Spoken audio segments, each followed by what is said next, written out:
Latar belakang penelitian ini berfokus pada masalah utama yang menyebabkan aktivitas penambangan karang, penangkapan ikan dengan bahan beracun dan peledak, penggunaan alat tangkap yang tidak selektif serta pencemaran yang terjadi di laut maupun di darat merupakan masalah utama terjadinya degradasi terumbu karang. Selain perubahan lingkungan ini, aktivitas sosial, tekanan antropogenik seperti hilangnya habitat karena tekanan yang terkait dengan pembangunan, pertumbuhan populasi, eksploitasi sumber daya yang berlebihan, dan degradasi tanah membahayakan kemampuan pesisir untuk menyediakan jasa ekosistem secara berkelanjutan menjadi pemicu degradasi pada terumbu karang.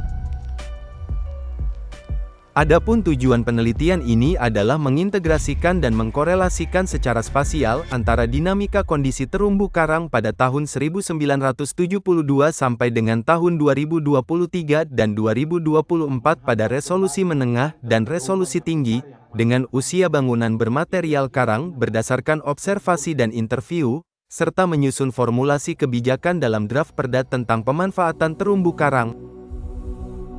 Tujuan tahun selanjutnya adalah mendesain proyeksi kebutuhan karang berdasarkan lahan belum terbangun pada pulau-pulau kecil menggunakan teknologi spasial, mendeterminasi interaksi antara sistem sosial dan ekologi pada pulau-pulau kecil serta model desain dan skenario spasial untuk aksi konservasi dan pemulihan, lokasi dan luas area secara presisi, sebagai solusi alternatif pada pulau-pulau kecil.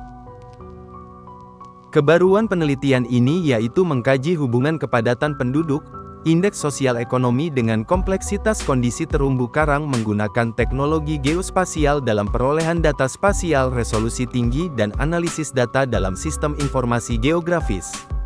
Interaksi sosiospasial terhadap ekosistem terumbu karang adalah hal baru yang akan dibangun pada penelitian ini berdasarkan asumsi demografi manusia mempengaruhi kondisi sumber daya alam, khususnya terumbu karang, dan modernisasi mempengaruhi bagaimana sumber daya digunakan. Kajian utama yang akan dilakukan dalam penelitian ini adalah kemampuan teknologi geospasial mendeterminasi interaksi antara sistem sosial dan ekologi pada pulau-pulau kecil serta model desain dan skenario spasial sebagai solusi alternatif pada pulau-pulau kecil.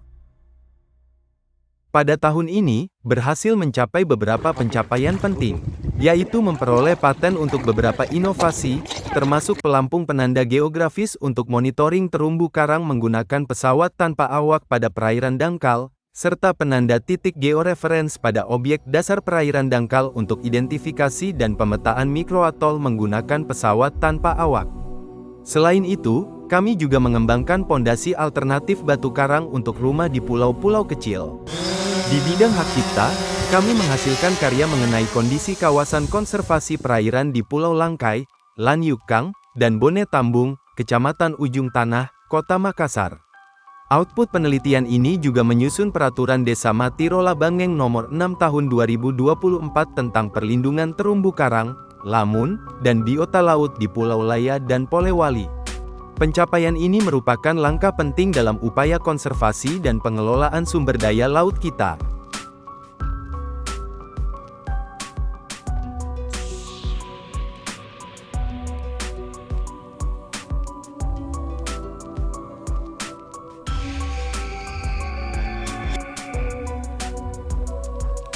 Pada tahun ketiga, rencana penelitian kami mencakup proyeksi luas terumbu karang dengan beberapa skenario, yaitu skenario tanpa perubahan dan skenario dengan rehabilitasi.